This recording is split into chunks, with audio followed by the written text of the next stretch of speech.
ওকে, so আজকের যে ক্লাসটা হবে সেই ক্লাসটা খুবই ইম্পর্টেন্ট একটা ক্লাস। আজকের ক্লাসটা খুবই খুবই খুবই ইম্পর্টেন্ট একটা ক্লাস।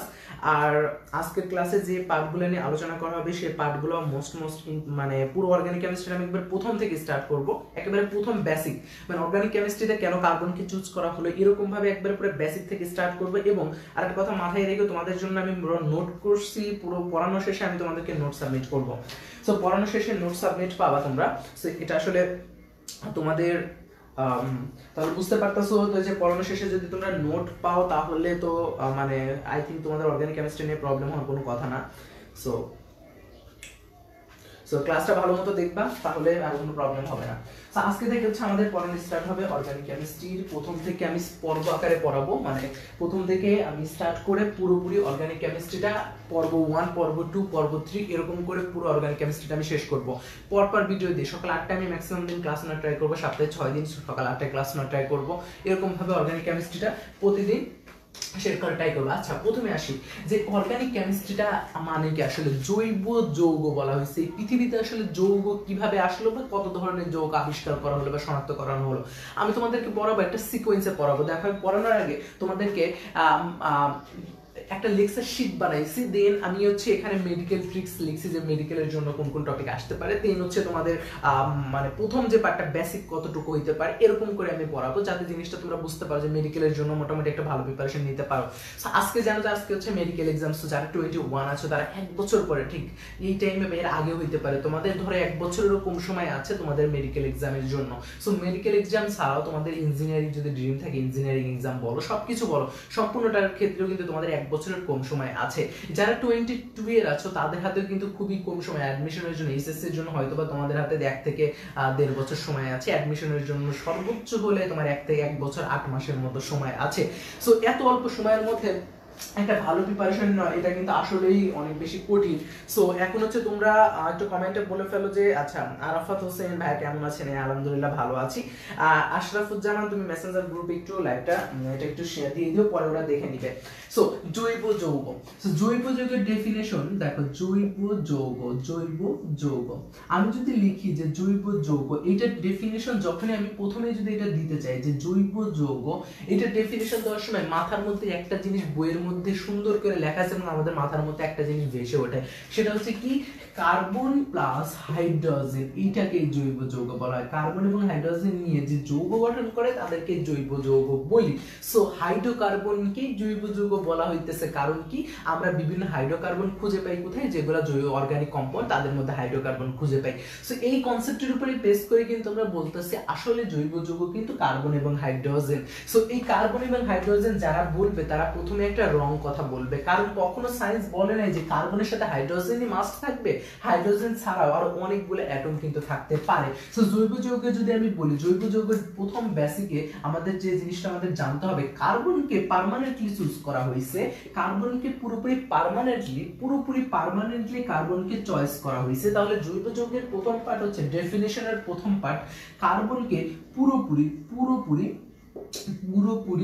কার্বনকে পুরোপুরি চয়েস করা হয়েছে, কার্বনকে পুরোপুরি চয়েস করা হয়েছে। প্রথম কথা কি কার্বনকে কি করা হয়েছে, পুরোপুরি চয়েস করা হয়েছে, পার্মানেন্টলি কার্বনকে জব দেওয়া হয়েছে, এরকম জিনিসটা যে কার্বনকে পুরোপুরি আমি চয়েস করে ফেলছি। সো কার্বনকে পুরোপুরি চয়েস করছো, কিন্তু এই সাইডে চয়েসের কিন্তু অপশন আছে। সো এই সাইডে চয়েসের কিন্তু অপশন আছে, এটা হচ্ছে অপশন। সো এই সাইডে কিন্তু অপশন আছে। সো এই অপশনের মধ্যে আমার থাকতে পারে 1 নাম্বার হচ্ছে হাইড্রোজেন, 2 নাম্বার থাকতে পারে অক্সিজেন, 3 নাম্বার থাকতে পারে নাইট্রোজেন, 4 নাম্বার থাকতে পারে সালফার, 5 নাম্বার থাকতে পারে ফসফরাস। সো আমার কিন্তু এই চয়েসের মধ্যে কিন্তু অনেকগুলা থাকতে পারে, আমি 5টা ক্যাটাগরি অলরেডি লিখে ফেলছি। সো আরো কিন্তু থাকতে পারে, 6 নাম্বার থাকতে পারে আমার ব্রোমিন, 7 নাম্বার থাকতে পারে আমার ক্লোরিন, 8 নাম্বার থাকতে পারে আমার আয়োডিন। এরকম ভাবে আমি কিন্তু এখন অনেক লিখতে পারি, আমি অনেকগুলো লিখতে পারি, প্রায় আমি 10টার উপরে লিখতে পারি। সো তাহলে অ্যাজ এ রেজাল্ট বুঝতে পারছো যে শুধুমাত্র আমি এই সাইডে কার্বনকে রাখছি, কিন্তু এই সাইডে আমি অপশন হিসেবে অনেকগুলা থাকতে পারে, তার মধ্যে সবথেকে ম্যাক্সিমাম সবচেয়ে বেশি ইউজেবল যেটা সেটাকে বলা হচ্ছে আমাদের হাইড্রোজেন বাবু। সো এই হাইড্রোজেনটা হচ্ছে সবচেয়ে বেশি ইউজেবল বা সবচেয়ে বেশি এটার কিন্তু ইম্পর্টেন্স আছে। সো হাইড্রোজেন এবং বাকি যারা আছে তাদেরকে প্রায়োরিটি দেওয়া হয়, একেবারে কম দেওয়া হয় তা কিন্তু না। সো অ্যাজ এ রেজাল্ট এতটুকু বুঝছো কিনা এবং সাউন্ড ঠিক আছে কিনা, তোমরা কি শুনতে পাইছো কিনা, ক্লিয়ার কিনা, একটু আমাকে কমেন্টে জানায় ফেলো। ওকে, সো কমেন্টে একটু জানায় ফেলো যে তোমরা শুনতে পাচ্ছ কিনা এবং সাউন্ড ঠিক আছে কিনা, একটু কমেন্টে ফটাফট জানায় ফেলো, দেখে আসি। ওকে ওকে ঠিক আছে, সাউন্ড ঠিক আছে, ওকে ঠিক আছে। ওকে, তাহলে এতটুকু তো তোমরা বুঝতে পারলা যে অর্গানিক জৈব যৌগকে কেন এটাকে চুজ করা হলো বা চুজ করার মেইন রিজনটা কি ছিল। সো এতটুকু যদি বুঝে থাকো যে তার মানে এখন আমরা যাব হচ্ছে মেডিকেল ট্রিপ, ছোট একটা মেডিকেল ট্রিপসে যাব, যে জৈব যৌগের যে জিনিসটা আসলো এই জিনিসটার পিছের যে রহস্যটা কি ছিল এই জিনিসটা নিয়ে আমি একটু আসবো। সো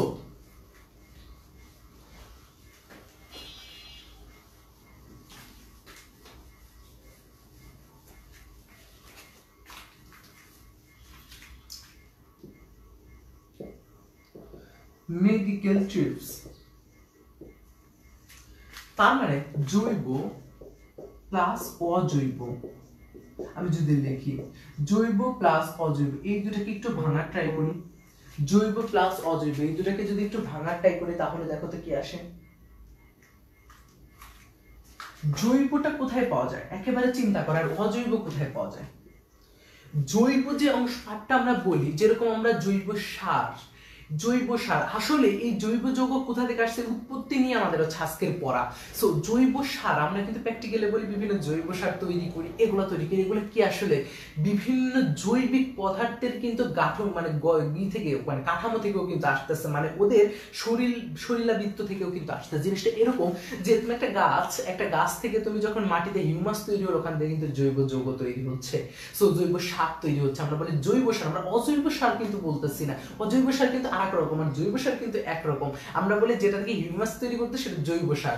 সো এটা যদি জৈব সার হয় তাহলে একবার চিন্তা করো এটা কি কোথা থেকে আসতেছে, জৈবটা পুরোপুরি কোথা থেকে আসতেছে, একেবারে নরমালি চিন্তা করে দেখো জৈবটা কোথা থেকে আসতেছে, উদ্ভিদ এবং প্রাণীর সজীব অংশ। তার মানে সজীব বলতে কি, যেটা হচ্ছে আমাদের মানে ধরো সজীব বলতে তো আমরা বুঝি উদ্ভিদ ও প্রাণীর সজীব যে পার্টটা, তাহলে প্রথম যেটা আছে উদ্ভিদ এবং প্রাণীর, উদ্ভিদ ও প্রাণীর এটা হচ্ছে মেডিকেল ট্রিক্স আমাদের এখন যেটা লিখবো, উদ্ভিদ ও প্রাণীর সজীব অংশ, সজীব অংশ সবাই নোট করে ফেলবা, আমার পড়ার সাথে সাথে তোমরা সবাই নোট করে ফেলবা। তাহলে উদ্ভিদ ও প্রাণীর সজীব অংশ এবং তো এখানে যেটা হবে সেটা হচ্ছে নির্জীব অংশ, নির্জীব অংশগুলো থেকে, তার মানে সজীব অংশগুলো থেকে আমার আসবে হচ্ছে কি জৈব পার্টটা আর অজৈব পার্ট। আমি জৈব এবং অজৈবকে দুটো ভাগে ভাগ করলাম কারণ তুমি হচ্ছে এই পৃথিবীতে আমরা অর্গানিক কম্পাউন্ড আর ইনঅর্গানিক কম্পাউন্ড ছাড়া কোনো কম্পাউন্ডের অস্তিত্ব পাবো না।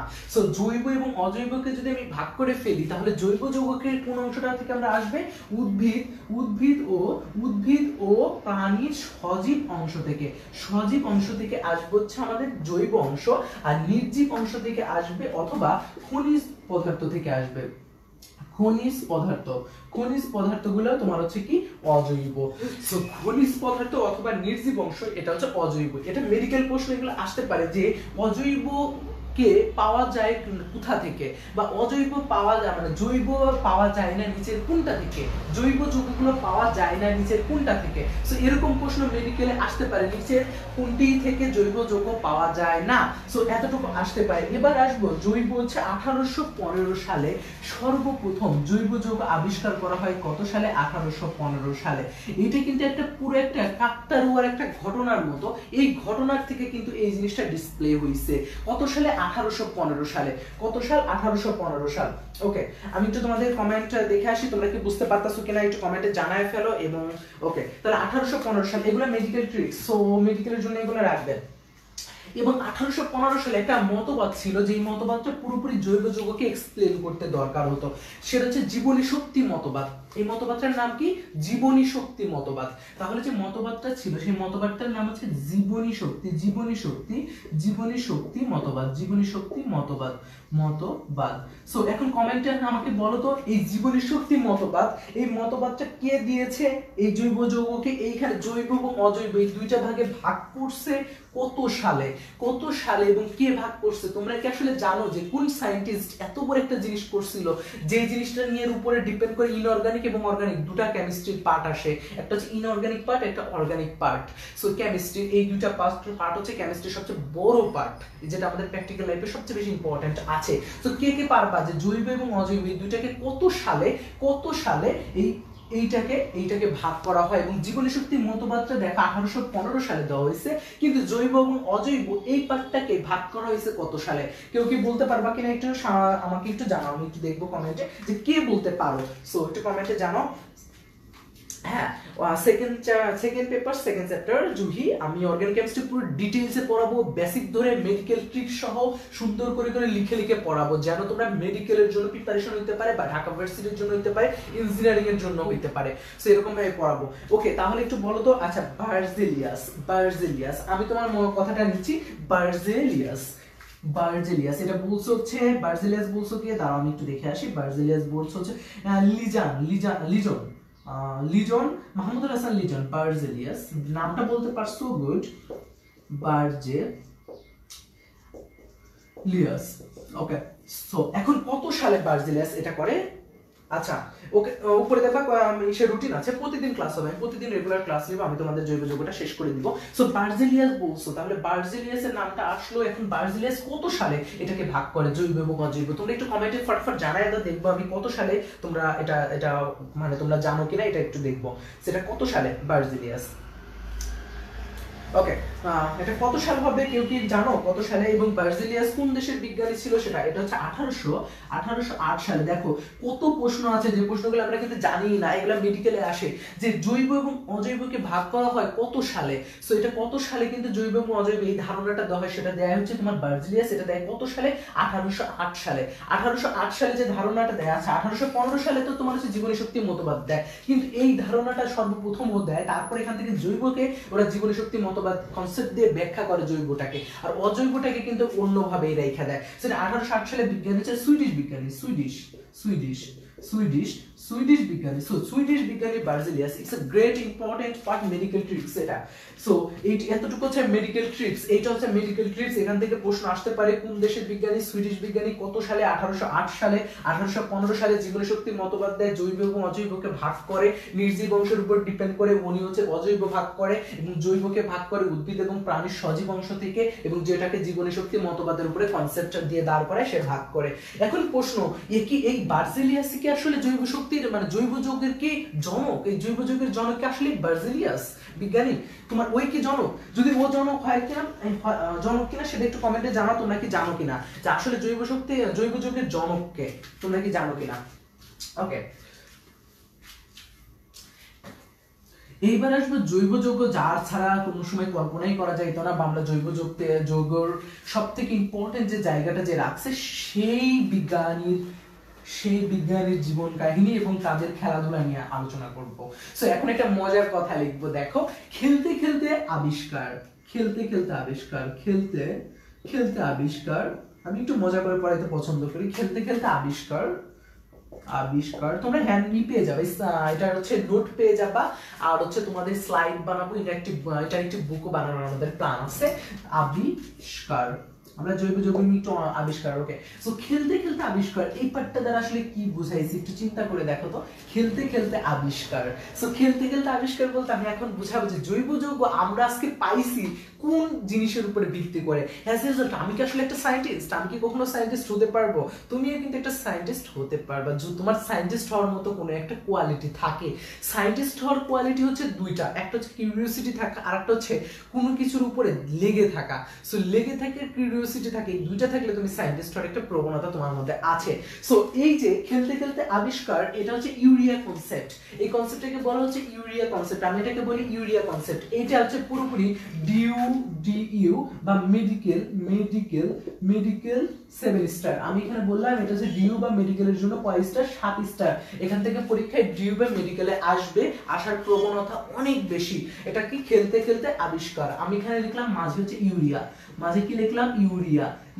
সবাই এটা তুলে ফেলবা, আমার সাথে সাথে পুই করবা। আই থিংক তোমাদের আমার ক্লাস করার পরে বই পড়তে হবে না, আর আমি খুব ডিটেইলসে পড়াবো। তাহলে খেলতে খেলতে আবিষ্কার তোমরা কমেন্টে একটু জানায় ফেলো যে এটা কি কখনো দেখছো কিনা। আচ্ছা, ফ্রেডরিক, ওকে ঠিক আছে, ফ্রেডরিক ভোলার।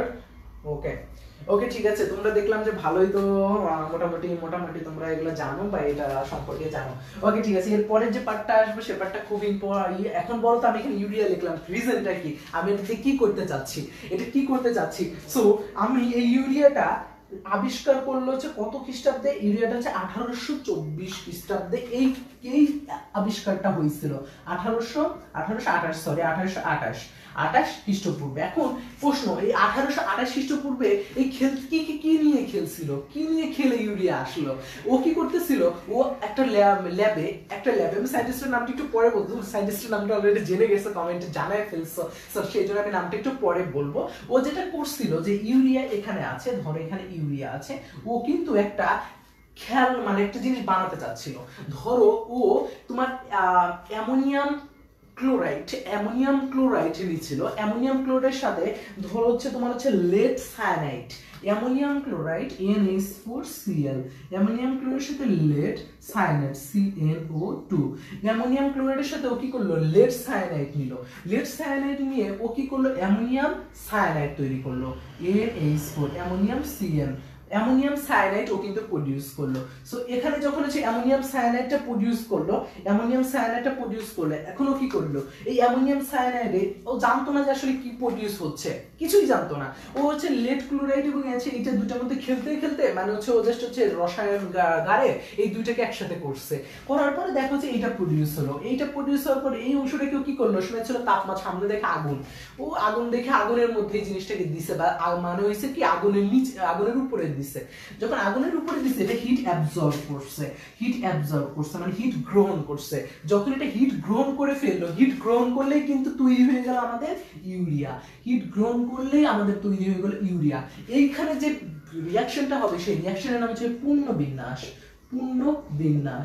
সো পুনর্বিন্যাস রিঅ্যাকশন, এর মধ্যে মেডিকেল কোশ্চেন এবং ঢাকা ইউনিভার্সিটির একটা কোশ্চেন কনফার্ম হয়ে গেছে মোটামুটি, যে এখানে যে তৈরি হলো ইউরিয়া প্রোডিউস করলো কত সালে, আমার 1828 সালে। সেটা কিভাবে তৈরি হইলো, একটা খেলা, জাস্ট একটা মজা করে খেলতেছিল, খেলতে অ্যামোনিয়াম ক্লোরাইডের সাথে লেড সায়ানাইডের রিঅ্যাকশন করে হয়ে গেল অ্যামোনিয়াম নাইট্রেট। সো এইখানে যে ওইখানে পুনর্বিন্যাস রিঅ্যাকশন করে এটা থেকে হয়ে গেল হচ্ছে ইউরিয়া। সো এই যে ইউরিয়া তৈরির প্রসেসটা, এই প্রসেসটাকেই বলা হইতেছে আমাদের হচ্ছে খেলতে আবিষ্কারের একটা বিগ একটা অপরচুনিটি।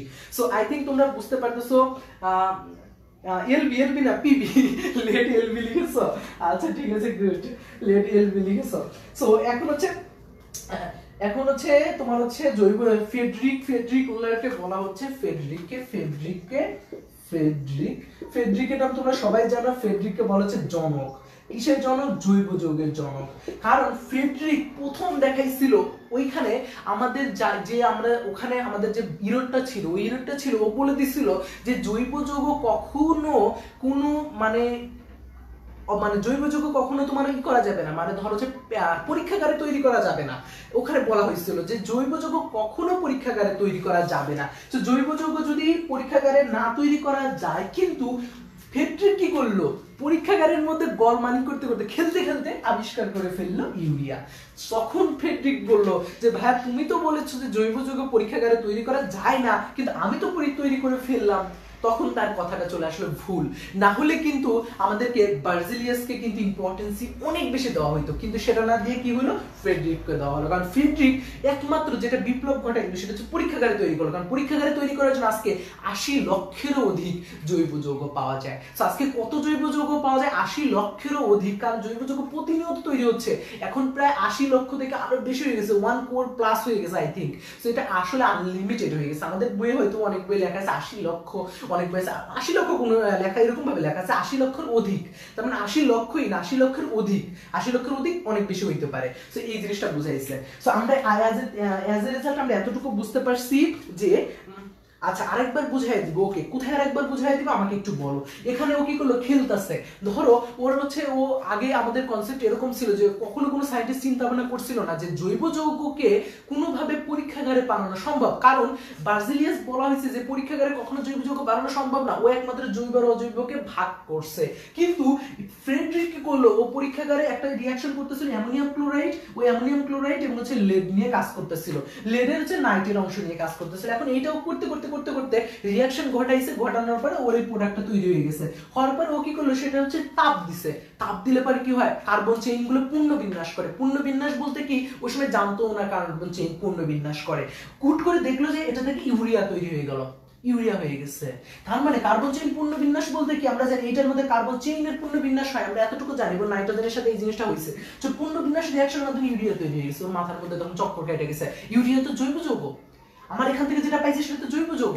তাহলে জৈব যৌগ আদৌ তৈরি করা সম্ভব পরীক্ষাগারে?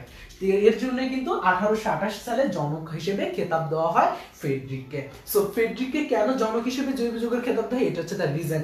মেডিকেল এন্ড ঢাকা ইউনিভার্সিটি এখান থেকে পরীক্ষায় প্রশ্ন আসার প্রবণতা থাকে, এই কনসেপ্টটা মাথার মধ্যে একটু ঢুকায় রাখো। সো খেলতে খেলতে আবিষ্কার আমাদের শেষ, সবাই বুঝছো কিনা সেটা একটু বলে ফেলো কমেন্টে। ওকে ওকে ওকে ওকে ওকে তাহলে তোমরা এতটুকু আই থিংক বুঝতে পারছো, সবাই এতটুকু বুঝতে পারছো। যদি এতটুকু বুঝতে পারো তাহলে আমি পরবর্তী অংশতে চলে যাব। এখন আরেকটা মেডিট্রিক্স নিয়ে আলোচনা করব, মেডিকেলের জন্য আরেকটা ট্রিক্স নিয়ে আলোচনা করব। কারণ আমাদের প্রথমে বইয়ের প্রথমে যতটুকু আছে সেটা ভার্সিটি এক্সাম বা মেডিকেলের জন্য এই বেসিকটা আমাদের জানতে হবে। পুরোপুরি আমি খুঁটিনাটি যদি বেসিকগুলো আমি জানি, আমি এগুলো যদি মিস করতাম, তোমরা কিন্তু ভার্সিটি পরীক্ষায় কিন্তু এই জিনিসগুলো পড়তা না, বা এই জিনিসগুলো বইয়েও কিন্তু পাবা না। অনেক বইয়ে কিন্তু এই জিনিসগুলো ডিটেইলসে নাই, নতুন বইয়ে ডিটেইলসে পাওয়াই যাবে না। আমি কিন্তু যেটা তোমাদের পড়াচ্ছি সেটা হচ্ছে পুরাতন বই সংস্করণ। সো এই জিনিসটা কিন্তু অনেক ইম্পর্টেন্ট তোমাদের জন্য।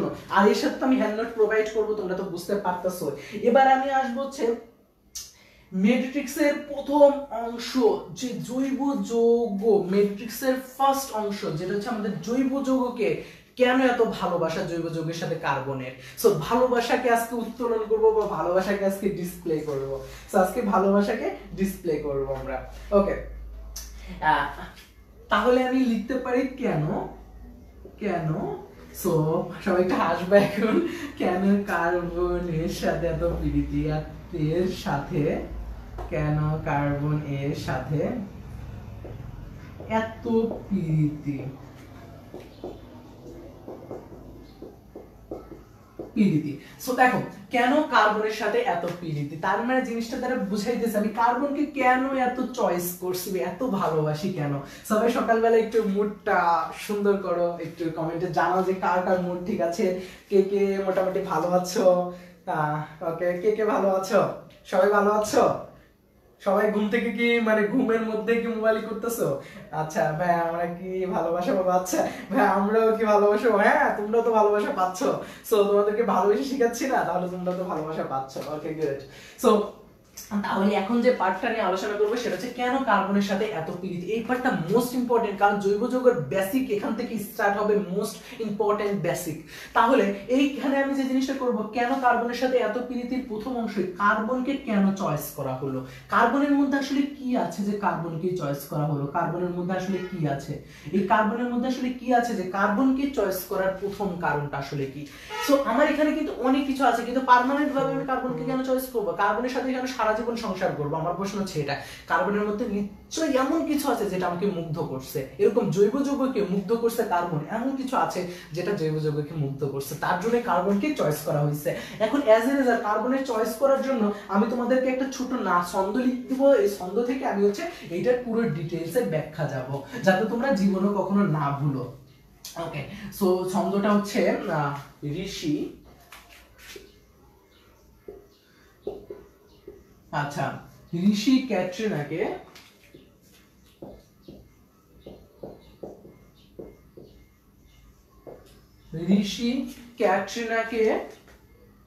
প্রেমের প্রস্তাব দেয়।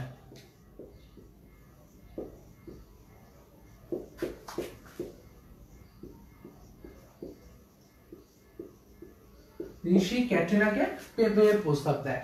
সো এই রি থেকে আসবে সবথেকে ইম্পর্টেন্ট যে পার্টটা, সেটা হচ্ছে তড়িৎ ঋণাত্মকতা।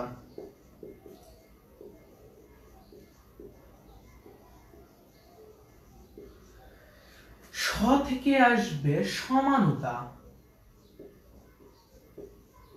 সমানতা। ক্যাটরিনা থেকে আসবে ক্যাটেনেশন,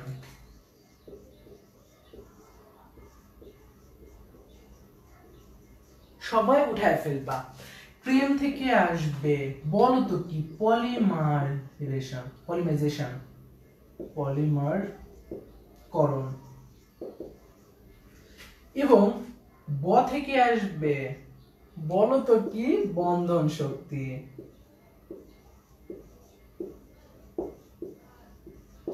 এত এখন মোস্ট ইম্পর্টেন্ট একটা জিট্রিক্স এর মধ্যে আমি মেডিকেল হ্যাকারসদের জন্য আমি এক দিব এরপরে। সো এইটা হচ্ছে আমাদের প্রথম অংশ, যেটা থেকে আমরা কার্বনকে কেন চয়েস করা হলো। কার্বন চয়েসের এই কয়েকটা পার্টি হচ্ছে আমাদের মেডিকেল পরীক্ষার জন্য এটা খুব ইম্পর্টেন্ট এবং ভার্সিটির জন্য ইম্পর্টেন্ট, কারণ আসে আমরা কিন্তু জানি শুধুমাত্র ক্যাটেনেশন, সবাই কিন্তু ক্যাটেনেশন জানো, লাফাও ক্যাটেনেশন নিয়ে, তড়িৎদ্বিতীয়তা নিয়ে লাফাও, সমানতা নিয়ে লাফাও, কিন্তু পলিমারকরণ বা বন্ধন শক্তি এই দুইটা নিয়ে আমরা কিন্তু লাফাই না। সো এই দুইটার অবদান কিন্তু অনেক বেশি অবদান আছে পলিমারকরণ এবং বন্ধন শক্তিতে। সো এই যে কয়টা আছে এই কয়টা সবাই একবার করে বলো, কমেন্টে সবাই একবার করে বলো যে তড়িৎ ঋণাত্মকতা, সমানতা, ক্যাটেনেশন, পলিমারকরণ, বন্ধন শক্তি। সবাই একবার এই ছন্দটা একটু বলো যে ঋষি ক্যাটরিনাকে প্রেমের প্রস্তাব দেয়। সো এটা একবার বলো সবাই, ফটাফট বলো, ফটাফট বলো।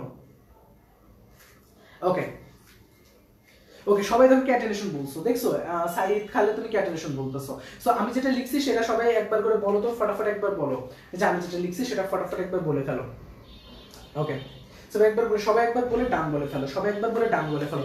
আজকের ক্লাসটা ডিউ এবং মেডিকেলে যারা আছো তাদের ড্রিম আছে তাদের জন্য মোস্ট ইম্পর্টেন্ট, পুরো বেসিক ধরে একবার প্রথম থেকে বেসিক ধরে পড়ানো। সো সবাই এটা একটু ফটাফট ডান বলে ফেলো, একবার করে বলে ডান বলে ফেলো। ওকে, ঋষি ক্যাটরিনাকে প্রেমের প্রস্তাব দেয়, সাইদ খালেদ গুড। আচ্ছা, আবার তোমরা কিন্তু দিতে চাও না, সাইদ খালেদ তুমি ডান বলতাছো, ঋষি ক্যাটরিনাকে প্রেমের প্রস্তাব দেয় জসিম বলতাছো, গুড। এন্ড নেক্সট ডে আর কি আছো একটু বলো, ফটাফট বলে দাও। আচ্ছা, ভাইয়া যদি এমন কোশ্চেন দেয় যে ঋষি নিজের ক্ষতি জৈব যৌগ নয়, আচ্ছা নিজের কোনটি, নিচের কোনটি জৈব যৌগ নয়, তাহলে কেমনে অ্যানসার দিব, কিভাবে বুঝবো যে এটা জৈব যৌগ নয়? ওকে ওকে, একটু ভালো একটা প্রশ্ন করছো। সো আমি জৈব যৌগের ডেফিনিশনে কি বলছি, যেটার মধ্যে কার্বন আছে এবং কার্বনের মধ্যে এই যে বিহেভিয়ার গুলা যেগুলা থাকবে, এই বিহেভিয়ার গুলো যাদের মধ্যে থাকবে না তারা জৈব যৌগ হবে না, দ্যাটস ইট। আমি প্রথমে কার্বনের বিহেভিয়ারের সাথে বলছিলাম কার্বন কি হবে, প্রথমটা লক্ষ্য করো, প্রথমে বলছিলাম কার্বনকে পার্মানেন্টলি চুজ করা হয়েছে এবং এখানে আরো কিছু অপশন দেওয়া হয়েছে, তার মানে কার্বন ওই অপশনগুলোর সাথে রিঅ্যাকশন করবে, কনফার্ম, ওই অপশনগুলোর সাথে বন্ড তৈরি করবে, এটা কনফার্ম। সো এইটা যদি থাকে তাহলে এগুলো জৈব যৌগ, যদি না থাকে তাহলে হবে না জৈব যৌগ। 2 নাম্বার যেটা পার্ট ছিল এইটা, সেটা হচ্ছে কার্বনকে কেন চুজ করা হলো, তার মানে এই কার্বনে চুজ করার এই পার্টটা তুমি যদি এখন বুঝে যাও, তারপরে তুমি হচ্ছে ক্যাটেনেশন ধর্মটা পুরোপুরি বুঝে যাও, তাহলে জৈব যৌগ কনফার্ম হয়ে যাবে। কারণ কার্বন কার্বন চেইন যদি থাকে বা কার্বন কার্বন বলয় তৈরি করতে পারে তাহলে সেটা জৈব যৌগ। কার্বন আর হচ্ছে ওই জিনিসগুলো থাকলে, যেরকম কার্বনের সাথে আমি ওখানে অনেকগুলো অপশন লিখে রাখছিলাম, এগুলো থাকলে জৈব যৌগ, না থাকলে সেটা জৈব যৌগ না। সো কার্বন ছাড়া জৈব যৌগ হতে পারে না, কখনোই হতে পারে না, এটা আমরা ধরে নিচ্ছি, কারণ কার্বনের এই ধর্মের উপর ডিপেন্ড করে কিন্তু আসতেছে। সো কার্বন ছাড়া যারা আছে তারা অজৈব যৌগ। সো ওকে, ঠিক আছে, তাহলে এতটুকু মনে হয় তুমি ক্লিয়ার হইছো। এবার আছে ডান, ফারিদা তুমি ডান বলতেছো, মাহমুদুল হাসান লিজান প্রেমের প্রস্তাব দেয়, ঋষি ক্যাটরিনাকে প্রেমের প্রস্তাব দেয়। ওকে, ঠিক আছে, আবার তোমরা কিন্তু দিতে যেও না। সো এইবার আসবো হচ্ছে তোমার সবথেকে ইম্পর্টেন্ট দুইটা পার্ট, একটা হচ্ছে তোমার তড়িৎ ঋণাত্মকতা, সমানতা, ক্যাটেনেশন। এই ক্যাটেনেশনের উপরে ডিপেন্ড করে আমি কিন্তু এই পার্টগুলোকে পেয়ে যাব, ক্যাটেনেশনের থেকে আমি এই পার্টগুলোকে বের করব। সো আমি এখন তোমাদের মেডিকেল ড্রিমার যারা থাকছো তাদের জন্য একটা ভালো একটা শখ আঁকাবো, যে শখটা তোমাদের জন্য অনেক বেশি হেল্প করবে। সো আমি শখে চলে যাই।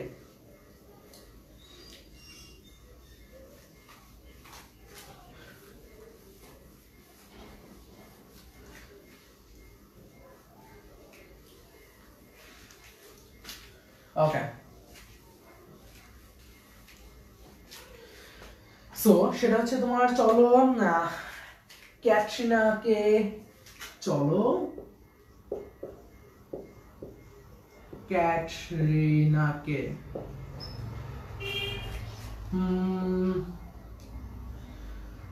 ক্যাটরিনাকে জেনে আসি,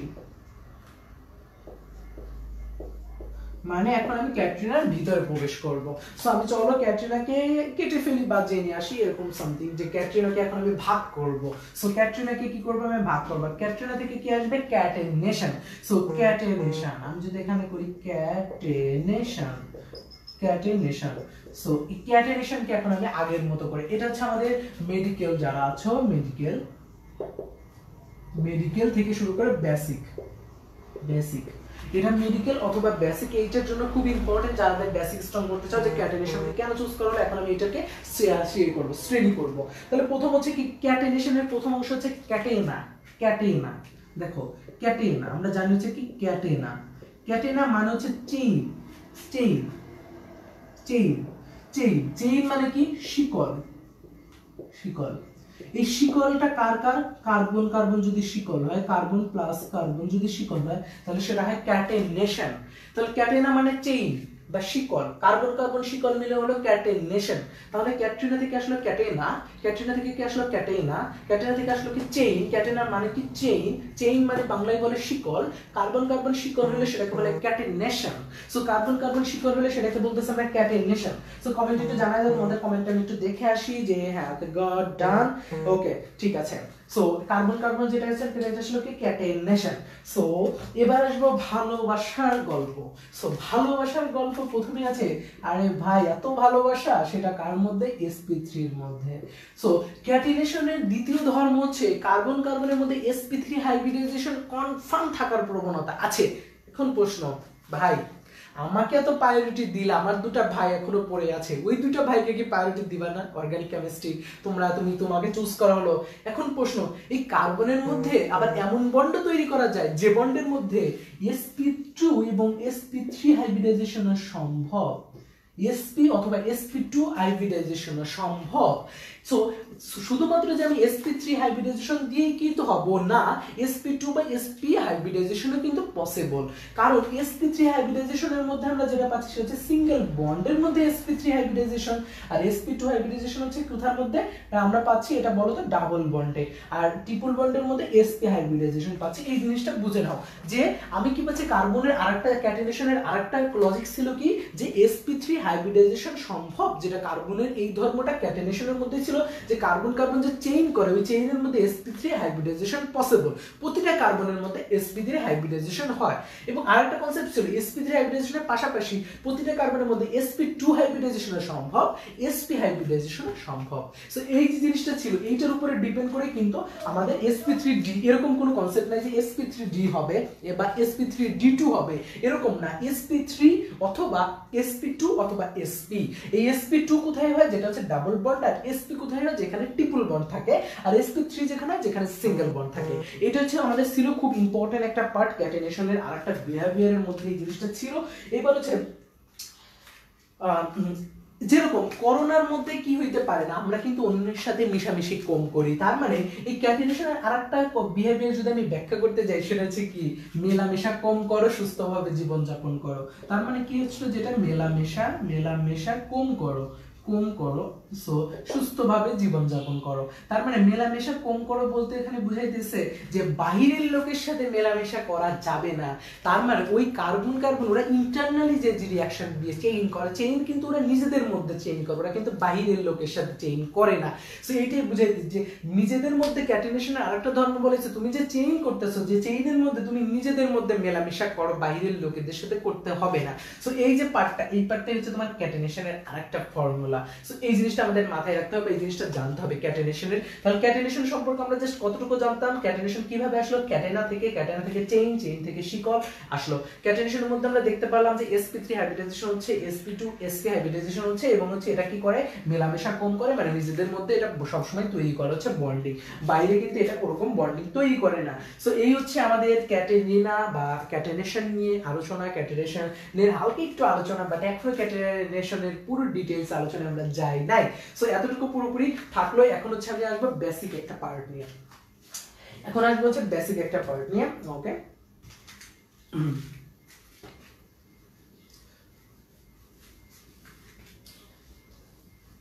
আমরা এখনো কার্বনকে চুজ করার বিহেভিয়ারের মধ্যে আছি, এটা শেষ করতে এখন অনেকটা টাইম লাগবে। তারপরে আমরা রিঅ্যাকশনের নামকরণ থেকে শুরু করে এগুলো পরবর্তী ক্লাসে শিখবো। সো ওগুলো আমরা গল্পের মাধ্যমে, বিভিন্ন মজার শখের মাধ্যমে শিখবো। ওকে, বেসিক পড়ব, বেসিক পর্ব 01। এখন হচ্ছে একটা বেসিক পর্ব শিখাবো। যেরকম আমি বললাম যে কার্বন, ধরো এই কার্বন, এরা কিন্তু চেইন। ফার্স্ট অফ অল আমি বলতে পারি এদের মধ্যে চেইন আছে, সো এদের মধ্যে কি আছে, চেইন আছে। এখন এদের মধ্যে যদি চেইন থাকে, সো এইবার আসবো হচ্ছে গুণাগুণির ফরমেশন নিয়ে। আমি চেইন বুঝলাম, এখন আসবো গুণাগুণি। কি গুণাগুণি? আমার হাইব্রিডাইজেশন বের করার কনসেপ্ট। এর মধ্যে থেকে আমি হাইব্রিডাইজেশন, কারণ এটা ক্যাটালিনেশন হবে কিনা আমার এটা আগে দেখতে হবে। সো আমি এর মধ্যে কি গুণাগুণি করব? হাইব্রিডাইজেশন। গুণাগুণির জন্য আমার কি জানতে হবে? Sigma bond. সো আমি বলবো চলো গুণে আসি সিগমা বন্ড, তার মানে সিগমাকে গুণে আসি। চলো গুণাগুণি পর্ব, গুণাগুণি পর্ব। সো আমরা এখন আলোচনা করব গুণাগুণি পর্ব নিয়ে। সো গুণাগুণি পর্ব কার গুণাগুণি? সিগমা বন্ডের। সো আমার বলা হয়েছে কার্বন হচ্ছে কার্বনের 4 হাত, তার মানে আমি জানি কি কার্বনের সবসময় কয় হাত থাকে? 4 হাত থাকে। কার্বন হচ্ছে কি করে? 4 হাত থাকে। প্রতিটা কার্বনের কয়টা হাত আছে? চিন্তা করো, 4টা হাত। এতটুকু কেটে নাও, এতটুকু কেটে নিলে এরকম পাবা, এরকম। এখন প্রতিটা কার্বনের এখানে যে 4টা হাত আছে, এই 4টা হাতে কার্বন কি করতে পারে? 4জনকে আবদ্ধ করতে পারে বা 4জনকে ধরতে পারে। তাহলে প্রতি একটা হাতে কি করতে পারে? একজনকে ও ইনক্লুড করতে পারে, ধরতে পারে। একটা হাত দিয়ে আমি একজনকে ধরতে পারি, আমি দুজনকে ধরতে গেলে কিন্তু ধরতে পারবো না। সো এরকম ভাবে কার্বন 4টা হাতে 4জনকে ধরতে পারে। সো এই 4জনকে ধরার মাঝে এই যে ভিতরে যে রাস্তাটা, সেটাই থাকে হচ্ছে সিগমা বন্ড। এই বন্ডের মধ্যে কে থাকে? সিগমা বা বিবি থাকে। তার মানে বন্ডের মধ্যে আমি সিগমা বাবুকে পাচ্ছি। সো বন্ডের মধ্যে আমি কাকে পাচ্ছি? সিগমা বাবুকে পাচ্ছি। বন্ডের মধ্যে সিগমা বাবু। তাহলে এখানে কয়টা বন্ড থাকবে? 4টা বন্ড। 4টা সিঙ্গেল বন্ডে কে থাকবে? 4টা সিগমা থাকবে। এখন প্রশ্ন, এই সিগমাটা তৈরি হয় কিভাবে? চিন্তা করো, যদি আমি অধিক্রমণ করাই, ধরো আমি এরকম ভাবে অধিক্রমণ করলাম। এখন এটা ধরো হচ্ছে আমার px, এরকম। সো এটা এখন এই যে সরাসরি এটার সাথে এটা যখন সরাসরি অধিক্রমণ করবে, মানে এটা সরাসরি অধিক্রমণ করলে হয় সিগমা বন্ড, আর যদি পাশাপাশি অধিক্রমণ করে এটা হয় পাই বন্ড। সরাসরি অধিক্রমণ করা বলতে দেখো তো, এটা সরাসরি আসছে না, একেবারে সরাসরি। সো এই যে সরাসরি পার্ট যখন আসবে, এই পার্টটা কিন্তু খুব স্ট্রং পার্ট। এটা স্ট্রং পার্ট, স্ট্রং, কারণ সরাসরি কিন্তু একটা স্টেট। এটা স্ট্রং পার্ট থাকলে সেটা কি হবে? সিগমা বন্ড হবে। সিগমা বন্ড স্ট্রং পার্ট হলে এটা কি হবে? Sigma bond. এন্ড উপরে যেটা আছে এটা দেখো তো অনেক দূরে না, দূরে ইলেকট্রনের ঘনত্বগুলো অনেক দূরে, তার জন্য এটা হচ্ছে পাই বন্ড। পাই বন্ডগুলো কি? Weak bond. তাহলে মনে রাখবা কি, পাই বন্ডগুলো কি? উইক বন্ড, আর স্ট্রং বন্ড হচ্ছে সিগমা বন্ড। পাই বন্ডগুলো উইক বন্ড, আর হচ্ছে স্ট্রং বন্ড কি? Sigma bond. সো এতটুকু ক্লিয়ার কিনা? তোমরা স্ট্রং বন্ড এন্ড উইক বন্ডের এই কনসেপ্ট ক্লিয়ার কিনা একটু আমাকে বলে ফেলো, ফটাফট বলে ফেলো যে সিগমা বন্ড কোথা থেকে আসলো, পাই বন্ড কোথা থেকে আসলো, তোমরা জানো কিনা? ওকে ঠিক আছে, কমেন্ট একটু জানাই ফেলো যে সিগমা বন্ড পাই বন্ডের এই কনসেপ্ট ক্লিয়ার আছো কিনা, এতটুকু ক্লিয়ার আছো কিনা। ওকে, এতটুকু ক্লিয়ার সবাই? এতটুকু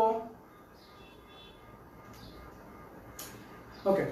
আর অর্গানিক কেমিস্ট্রির ভয় আছে কার কার? এখানে তোমরা যে কয়জন আছো তোমাদের মধ্যে অর্গানিক কেমিস্ট্রির ভয় আছে কার কার? একটু কমেন্টে জানাও তো দেখি। ক্লিয়ার? ওকে। আর আফাত হোসেন ক্লিয়ার। তোমরা অর্গানিক কেমিস্ট্রির ভয় আছে কারো? তোমাদের মধ্যে যে অর্গানিক কেমিস্ট্রি এত কঠিন ভয় আছে, আমি যতটুকু পড়াইছি ততটুকু ক্লিয়ার কিনা? আমি কিন্তু অর্গানিক কেমিস্ট্রির অনেক কঠিন একটা জিনিস কিন্তু পড়াচ্ছি। সো যে কার্বনকে চুজ করার মেইন রিজনটা কি ছিল সেইটা পড়াচ্ছি। সো ক্লিয়ার কিনা? আমি যতটুকু পড়াইছি ক্লিয়ার কিনা? আমি যতটুকু পড়াইছি ক্লিয়ার। সো আচ্ছা, তোমার ভয় আছে জুহি? সো ভয় থাকলে পরে ফুল আমার ক্লাস করবা প্রথম থেকে লাস্ট পর্যন্ত, কোনো ভয় থাকবে না আই থিঙ্ক। সো আচ্ছা, এতটুকু হলো। সো এখন হচ্ছে আমি যতটুকু পড়াইছি ততটুকু সবাই বুঝছো কিনা? তোমরা যে কয়জন আছে ততটুকু বুঝছো কিনা আমাকে জাস্ট এটা বলো যে এতটুকু বুঝছি। সো আমি যতটুকু পড়াইছি ততটুকু বুঝছো কিনা? যদি এতটুকু বুঝে থাকো তাহলে আই থিঙ্ক প্রবলেম হবে না। ওকে, তোমরা না বুঝলে আমি আবার রিপিট করবো। আচ্ছা, না ভয় নেই, ভালো লাগে। ওকে ঠিক আছে, গুড। আচ্ছা ভাইয়া ফার্স্ট টাইম পড়তেছি, তাহলে কি ভয় পাবো?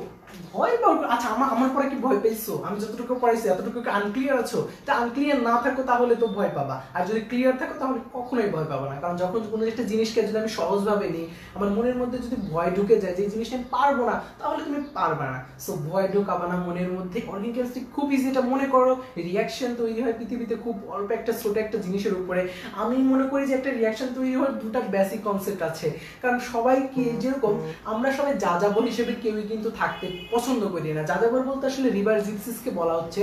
ধরো ধরো আজকে আমি নদীতে বসবাস করলাম, কালকে আমি উপরে বসবাস করলাম, মানে আমার কোনো স্থায়ী ঠিকানা নাই। পৃথিবীতে কোনো জিনিসই কিন্তু স্থায়ী ঠিকানায় নাই, এরকম ভাবে থাকলে কিন্তু সেটা কিন্তু সুখে থাকে না। সো তুমি কিন্তু প্রথমে টার্গেট করবে যে আমি একটা বাড়ি বানাবো, আমি সুন্দরভাবে একটা ফ্যামিলি তৈরি করবো, একটা বিয়ে করবো, বিয়ে শাদী তো করবো, বাচ্চা কাচ্চা হবে। সো এরকম একটা চিন্তা ভাবনা থাকে, ড্রিম থাকে। সো একটা বাড়ি হবে, একটা গাড়ি হবে, ও মাই গড কত কিছু আমাদের প্ল্যান থাকে। সো এই যে জিনিসটা তুমি তৈরি করতে চাচ্ছ বা বানাতে চাচ্ছ, এটা কিন্তু তোমার স্টেবল একটা জায়গা দিবে। সো তুমি কিন্তু আসলে স্টেবল হতে চাচ্ছ। সো এরকম পৃথিবীতে সবকিছু আসলে স্টেবল হতে চায়, সবকিছু স্টেবল হতে চায়। এখন এইরকম ভাবে প্রতিটা অ্যাটম স্টেবল হতে চায়, তাহলে রিঅ্যাকশন তৈরি হওয়ার মেইন লজিক হচ্ছে 1 নাম্বার স্টেবিলিটি বা স্টেবল হওয়ার প্রবণতা। 2 নাম্বার যে জিনিসটা থাকে সেটা হচ্ছে পজিটিভ নেগেটিভের মধ্যে অ্যাট্রাকশন। যেরকম একটা সেলের প্রতি একটা মেয়ের অ্যাট্রাকশন থাকবে, একটা মেয়ের প্রতি একটা সেলের অ্যাট্রাকশন নরমালি থাকবে।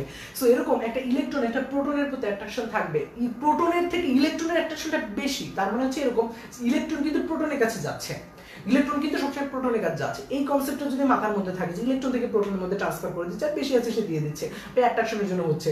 সো এই অ্যাট্রাকশন ফোর্স এন্ড হচ্ছে আমাদের হচ্ছে স্টেবিলিটি, এতটুকু বুঝলেই আমাদের পুরো রিঅ্যাকশন শেষ, সব রিঅ্যাকশন আমরা করতে পারবো।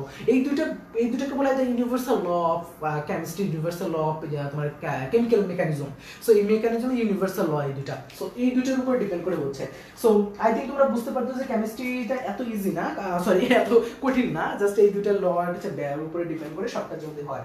ওকে, সো আমি এতটুকু বুঝতে পারলাম যে আমার 4 হাত নিয়ে আমি বিভিন্ন জিনিসকে গুণাগুণি করতে চাইলাম। ওকে, তাহলে 4 ভাইয়ের হাতে যদি আমি বোনদেরকে সাজাই তাহলে কিন্তু আমি পেয়ে যাবো হচ্ছে এইটা। এখন আমি হাইব্রিডাইজেশন বের করার একটা ছোট ট্রিক শিখাবো, একেবারে ছোট একটা শর্টকাট ট্রিক শিখাবো যেটা থেকে হাইব্রিডাইজেশনটা বের করতে পারবো। ওকে, সো আমি এবার শর্টকাট ট্রিক্সে চলে আসি, যেটা থেকে আমি হাইব্রিডাইজেশন যে sp2 আর sp3 বলছিলাম না, ওইটাকে আমি এখন এক্সপ্লেইন করতেছি sp2 আর sp3 কে। তাহলে একবার চিন্তা করে দেখো তো আমি কি বের করতে চাচ্ছি। আমি বের করতে চাচ্ছি sp2 এন্ড হচ্ছে sp3। ওটাকে আমি বললাম যে কার্বনের 4 হাতে 4টা থাকবে, যে 4 বনকে আকৃষ্ট করবে বা 4টা জিনিসকে আকৃষ্ট করবে তারা থাকবে সিগমা বন্ডে। যদি সেগুলো সিগমা বন্ডে থাকে, অ্যাজ এ রেজাল্ট কি আসলে আলটিমেটলি একবার চিন্তা করে দেখো, তাহলে সিগমা বন্ড। সো আমার এখানে একটা সিগমা বন্ড, এখানে একটা সিগমা বন্ড, এখানে একটা সিগমা বন্ড, এখানে একটা সিগমা বন্ড, এই 4টা সিগমা বন্ড। তাহলে হচ্ছে নাম্বার অফ হাইব্রিডাইজেশন যদি আমি বলি, তাহলে হাইব্রিডাইজেশন সমান হচ্ছে লেখা যায় হাইব্রিডাইজেশন, আমি একটু লিখি,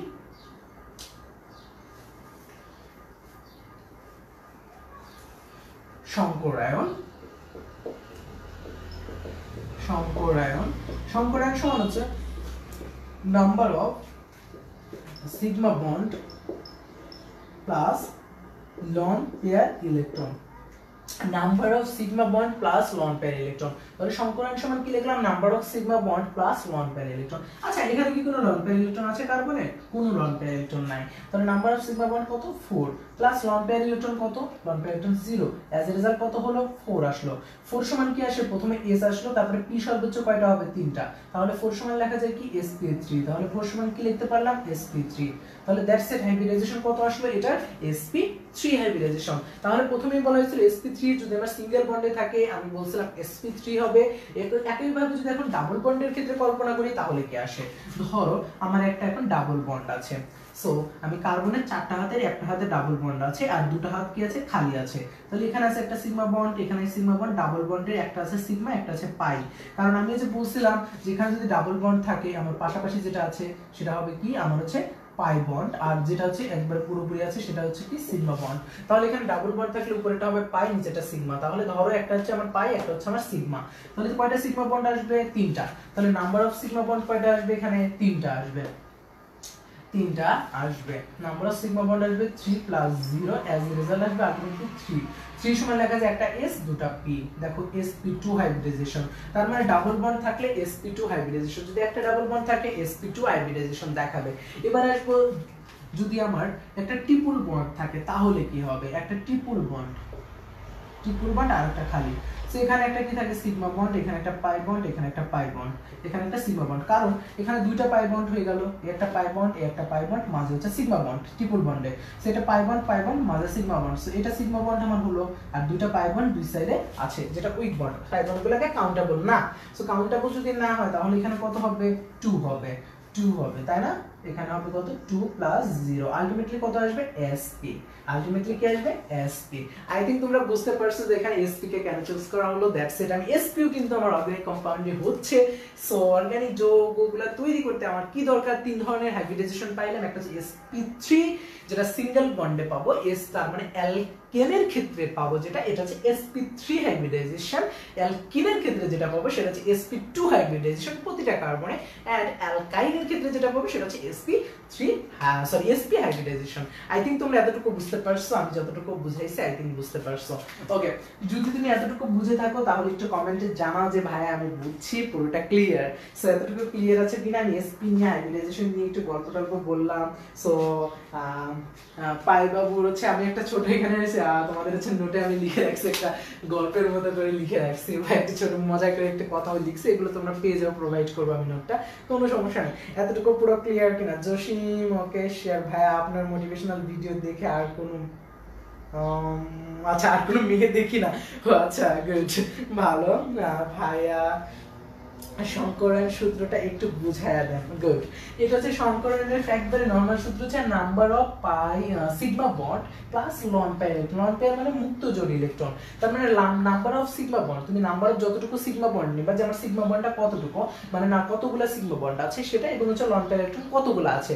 লন পেয়ার বলতে বোঝায় মুক্ত জোড় ইলেকট্রন, যেরকম তোমার নাইট্রোজেনের উপরে মুক্ত জোড় ইলেকট্রন থাকে কয়টা, এটা হচ্ছে এক জোড়া নাইট্রোজেনে, এক জোড়ে মানে তিনটা বন্ড, ঠিক আছে, এরকম এটাকে বলে মুক্ত জোড় ইলেকট্রন, উপরে যেটা মুক্ত হিসেবে আছে মুক্ত জোড় বা লন পেয়ার ইলেকট্রন, এটা লন পেয়ার ইলেকট্রন, এতে লন পিতে pair electron, loan pair electron এই পার্টটাই বুঝাইতেছে। কিন্তু আমার এখানে তো লন পেয়ার ইলেকট্রন কার্বনের নাই, সো যদি কার্বনের উপরে মাথার উপরে কোনো ইলেকট্রন লন পেয়ার না থাকে তাহলে এখানে কত হবে, loan pair electron 0, that's it 2 plus 0, শুধুমাত্র সিগমা বন্ড আর হচ্ছে লন পেয়ার ইলেকট্রন 0 হয়ে গেল। এই হচ্ছে আমার এখানে। আই থিংক বুঝতে পারছো কিনা আমাকে এখন আবার একটু কমেন্টে জানায় ফেলো বুঝতে পারছো কিনা। ওকে ওকে ঠিক আছে, বুঝতে পারছো মেবি তোমরা এতটুকু। যদি বুঝে থাকো তাহলে আমি চলে আসবো হচ্ছে এর পরের যে পার্টটা, সেটা হচ্ছে মেডিটিক্স বা ক্যাটেনেশনের জানা অজানা তথ্য। সো ক্যাটেনেশনের জানা অজানা তথ্য সেটা একটু লেখা রাখবে, সেটা মেডিকেলের জন্য মোস্ট ইম্পর্টেন্ট পার্ট।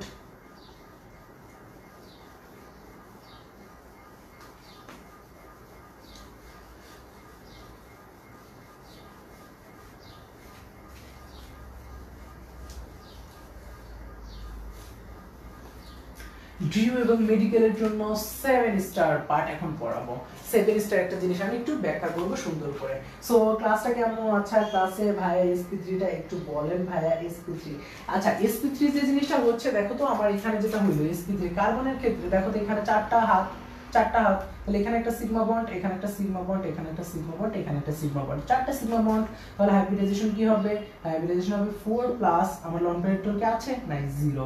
তাহলে অ্যাজ এ রেজাল্ট কি হলো, 4 সমান কি হবে, s একটা হবে, p সর্বোচ্চ হতে পারে 3টা, কারণ 4 পর্যন্ত যাইতে হবে। একটা s এ চলে গেল, এক চলে গেল, আর থাকলো 3 সমান হচ্ছে sp3, এরকম sp3, দ্যাটস ইট, sp3 হয়ে গেল। সো এতটুকু।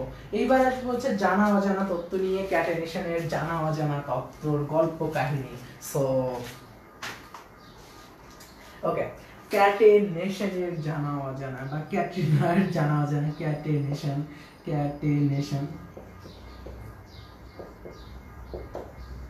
জানা অজানা,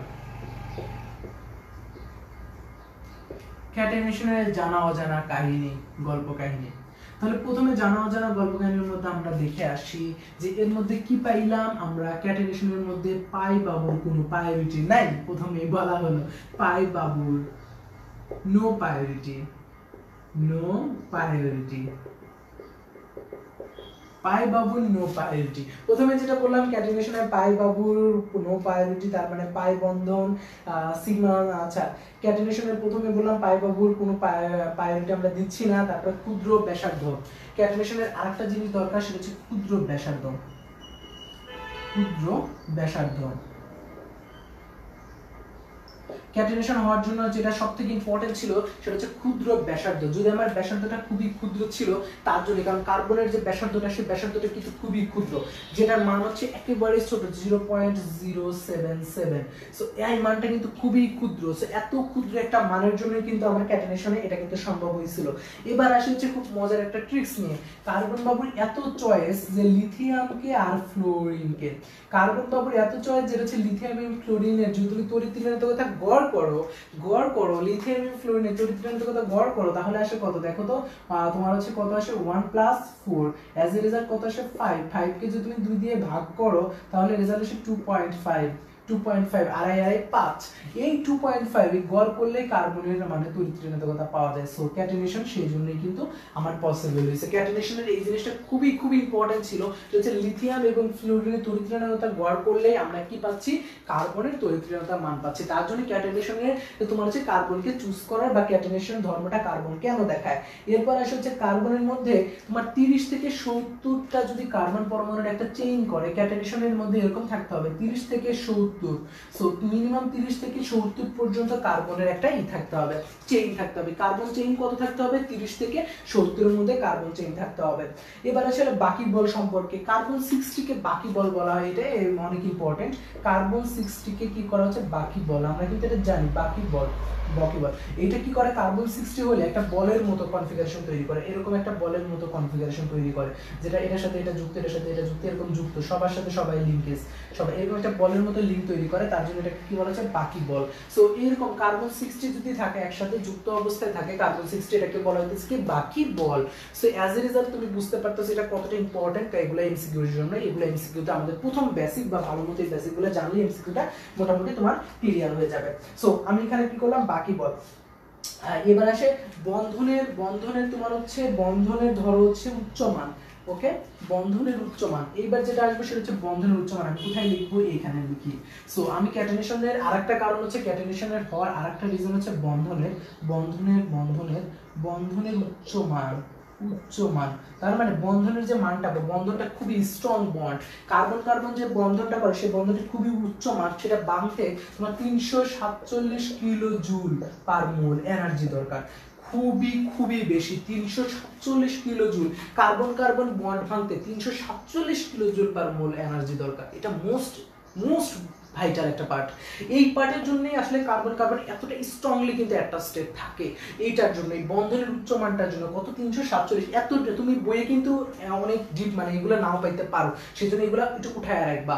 সো বন্ধনের উচ্চমানটা কত 347। তাহলে ক্যাটেনেশনে কেন চুজ করা হয়েছে কার্বন, দেখছো এটা চুজ করার মেইন রিজনটা আসলে কি, কত এইগুলো তুমি যদি ভালো মতো বেসিকগুলো জেনে যাও তাহলে কিন্তু ভবিষ্যতে গিয়ে মানে যখন তুমি রিঅ্যাকশনের বাকি পার্টগুলো পড়বা অনেক ক্লিয়ার হয়ে যাবে, অনেক ইজি হয়ে যাবে যে কার্বনকে চুজ করার কয়টা রিজন ছিল।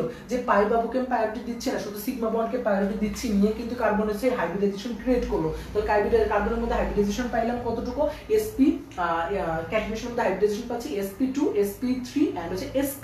এরপরে পেলাম ক্ষুদ্র ব্যাসার্ধ, কার্বনের খুবই ক্ষুদ্র ব্যাসার্ধ হওয়ার জন্য কার্বন হচ্ছে চয়েসেবলের মধ্যে আছে 1 নম্বরে। তারপরে বন্ধনের উচ্চমান, সেটা হচ্ছে কার্বনের মধ্যে যে বন্ড সেটা অনেক বেশি, এতগুলো ভালো বিহেভিয়ার। তড়িৎ-ঋণাত্মকতা যেটা ভাইটাল পার্ট সেটা 2.5, যেটা ধরো বেশিও না কমও না, মানে খুবই কম তাও না খুব বেশি তাও না, একটা মাঝারি পয়েন্টে আছে। এবং বাকি বল ক্রিয়েট করার মতো একটা ক্ষমতা আছে কার্বন 16 নিয়ে যে অংশটা তৈরি করে। এবং হচ্ছে কার্বনের 30 থেকে 70 এর মধ্যেই থাকে ম্যাক্সিমাম ক্যাটেনেশনের ক্ষেত্রে। সো এই জিনিসগুলোর জন্য আসলে কার্বনের ক্যাটেনেশনের এই ধর্মটা বিশাল একটা প্রভাব বিস্তার করছে, এখন আরেকটা এমসিকিউ আসে, সেটা হচ্ছে তোমার ফ্লোরেন্স কত সালে আবিষ্কার করা হয়, এটা কত সালে আবিষ্কার করা হয়। অনেকেই কিন্তু এটা মেডিকেল পরীক্ষায় প্রশ্ন আসতে পারে যে ফ্লোরেন্স আবিষ্কার হয় কত সালে বা এটার নামটা দেওয়া আছে কত সালে। তোমার 1985 সালে, সালটা মনে রাখতে হবে। মেডিকেলের জন্য আসলে এই সালগুলো অনেক বেশি দরকার হয়, কারণ মতো 1985 সালে ফ্লোরেন্সের এই কনসেপ্টটা আসে। সো ফ্লোরেন্সের এই কনসেপ্টটা আসে কত সালে, 1985 সালে। এই জিনিসটা মাথায় রাখতে হবে, তাহলে আই থিঙ্ক তোমরা বুঝতে পারবা। ওকে, এই হচ্ছে আমাদের ক্যাটেনেশনের জানা অজানা তথ্যগুলো ছিল। ক্যাটেনেশনের জানা অজানা ফ্লোরেন্স কত সালে আসছে, ক্যাটেনেশন তৈরি হওয়ার জন্য কতটুকু দরকার, ক্যাটেনেশনের জন্য আমার হচ্ছে তড়িৎ কতটুকু, বাকি বলে কতটা কার্বন থাকে, বন্ধনের উচ্চ মান কতটুকু থাকে, ক্ষুদ্র ব্যাসার্ধর মান কতটুকু, পাই বন্ধনকে আসলে কি প্রায়োরিটি দেওয়া হচ্ছে কিনা। তো এই হচ্ছে আমাদের জানা অজানা তথ্য ক্যাটেনেশনের। এই ক্যাটেনেশনের জানা অজানা তথ্য থেকে মেডিকেল ড্রিমার যারা আছে তাদের জন্য মোস্ট ইম্পর্টেন্ট এই অংশটা। সো আই থিঙ্ক তোমরা বুঝতে পারছো, সো সবাই বুঝতে পারছো। ওকে ওকে ওকে, সবাই বুঝছো কিনা আমাকে একটু বলো তো এখন, সবাই বুঝছো কিনা? যারা নতুন আসছো তারা প্রথম থেকে লাইভটা আবার প্রথম থেকে দেখবা, যারা নতুন আসছো তারা লাইভটা আবার প্রথম থেকে দেখবা। সো আর হচ্ছে যারা পুরাতন আছো মানে লাস্ট পর্যন্ত দেখছো তারা একটু তাও তো বুঝতে পারছো। এখন ফটাফট একটু কমেন্টে জানায় ফেলো যে তোমরা বুঝছো কিনা, বুঝছো কিনা, পুরোটা বুঝছো কিনা একটু ফটাফট কমেন্টে জানায় ফেলো কুইকলি। আজকে আমাদের পর্ব 1 ছিল, আমরা কালকে পর্ব 2 করব। ক্লিয়ার ভাবো তুমি তরমুজের মতো ক্লিয়ার না? ওকে, তাহলে এখন আমি একটু গল্প করব। আজকে এতটুকু পড়াবো আমি, কালকে আমি সমানতাটা পড়ায় দিব। কার্বনের মধ্যে আরো কয়েকটা বিহেভিয়ার আছে, এটা কিন্তু আমরা জানি না। ওই বিহেভিয়ার একটা পড়ায় দিয়ে কার্বনে চুজ করা পড়ায় দেওয়ার পরে আমরা ফটাফট চলে যাব কোথায়, যে কার্বনের নামকরণ বা বিভিন্ন রিয়াকশন দেখাবো, কার্বনের শ্রেণী বিভাগ করব। দেন এটা করার পরে আমরা জৈব যৌগের শ্রেণী বিভাগ করব। এটা করার পরে আমরা চলে যাব কোথায়, নামকরণে। সো নামকরণে আমার বেশি ক্লাস লাগবে না। নামকরণটা আমি চাচ্ছি একবারে পুরো বেসিক থেকে ধরে ডিটেইলসে পড়াইতে, সেজন্য আমি একটু বেশি ক্লাস নিব। সো যারা শুধুমাত্র অ্যাক্টিভ স্টুডেন্ট, যারা সকাল 8টায় ক্লাস করতে পারবে এরকম মেন্টালিটি আছে এবং কেমিস্ট্রির উপরে বিগ একটা অপরচুনিটি তোমাদের খুব তাড়াতাড়ি আসতেছে, যারা এরকম সুযোগকে গ্রহণ করতে চাও শুধুমাত্র তাদের জন্য ক্লাসটা। বাকি স্টুডেন্ট লাগবে না, আমি 5 জন হইলেও ক্লাস করাবো, কোনো সমস্যা নাই। সো আই থিঙ্ক তোমরা বুঝতে পারছো যে আচ্ছা আজকে যে ক্লাসটা হলো, ক্লাসটা কার ভালো লাগছে একটু কমেন্টে জানায় ফেলো যে তোমাদের আদৌ ভালো লাগছে কিনা ক্লাসটা এবং বুঝছো কিনা। যদি তোমরা বুঝে থাকো তাহলে হবে। ওকে, সো এগুলা নিয়ে নেক্সট দিনে আলোচনা করবো। তোমরা আজকে কতটুকু বুঝছো সেটা আমাকে একটু ফটাফট জানায় ফেলো, সবাই ক্লিয়ার কিনা? ওকে ওকে, আচ্ছা খুব ভালো লাগছে আরাফাত হোসেন, খুব ভালো লাগছে। ওকে ঠিক আছে। সো কারণ লাইভে তুমি যদি ভালো মতো যদি পুরোটা যদি বেসিক ভালো মতো জানো তাহলে আই থিঙ্ক তোমাদের কোথায় তুমি বাঁচবা না, সব জায়গায় ভালো করতে পারবা। সো যারা মেডিকেল আজকে পরীক্ষা, সো বুঝতেই পারতেছে একবার ডিটেলস কিন্তু আমাদের জানতে হবে, খুব ভালো মতো জানতে হবে। যদি ভালো মতো না জানো তাহলে আসলে পড়ানোটা কিন্তু বা তোমার যে ল্যাকিংসটা থেকে যাবে সেই ল্যাকিংসটা আসলে সারা জীবনই থাকবে। সো এই জন্য আমাদের ভালো মতো আমাদের পড়ালেখা করতে হবে, পুরো ডিটেলসে পড়ালেখা করতে হবে। শর্টকাট অ্যাপ্লাই করা যাবেই না, শর্টকাট মাথার মধ্যে আনাও যাবে না, পুরো ডিটেলসের মধ্যে পড়তে হবে। অর্গানিক কেমিস্ট্রিকে ভালোবাসতে হবে, পুরো ভালোবেসে পড়তে হবে। যখন তুমি একটা জিনিসকে ভালোবেসে পড়বা তখন জিনিসটা অনেক আগায় যাবে, অনেক আগায় যাবে। সো তোমাদের জন্য যে নোটটা বানাইছি নোটটা পাঠিয়ে দিব না, আমি নোটের স্লাইডও পরবর্তীতে আমরা বানাবো। সো আমি একটু পরে তোমাদের এটা আপলোড দিয়ে দিব, আই থিঙ্ক প্রথম ক্লাসের নোটটা। ওকে, সবাই ভালো থাকবে, টেক কেয়ার। নোটের উপরে ক্লাস লিঙ্ক থাকবে এবং আমি আমার আইডিটা এখন নোটিফিকেশন পাই না, আইডিটা নোটিফিকেশনটা অন করে নিই, দেখি পাই কিনা। মেসেজটা আইডি তো ওপেন না করা পর্যন্ত আমি তো পোস্ট করতে পারতেছি না। সো আমি ওপেন করে ফেলবো। ওকে ঠিক আছে, সবাই ভালো থাকবে, bye bye, take care, good. So এখন তো সকালবেলা, অনেক সকাল। সো তোমরা যারা ক্লাস করছো সকালবেলা করছো, সো সবাই ভালো থাকো, বাই বাই। প্রতিদিন এই টাইমে ক্লাস হবে।